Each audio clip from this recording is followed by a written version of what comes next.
So it's a really good framework you can use in terms of, how inclusive you are as a club or as an organisation. It's called the Inclusion Stages model, and there's sort of 3 elements to it, and it's sort of helping you think about the maturity of your organisation and your approach to inclusion.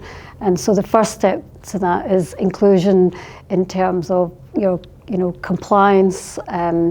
The fact that we have to do it because we know it's part of the wider system, and we're just sort of getting ourselves on our feet, thinking about what policies we need to have in place, and just kind of acknowledging that inclusion is something that we need to do.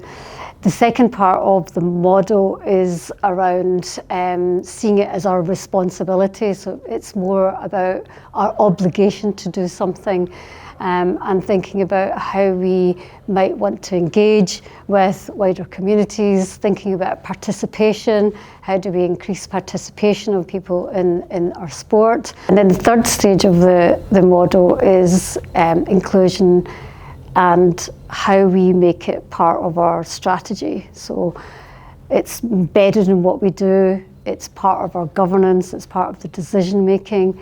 So how do we see that diversity across our organisation? Who's making the decisions? Whose voices are being heard? What's the representation of our volunteers, our coaches, our workforce look like?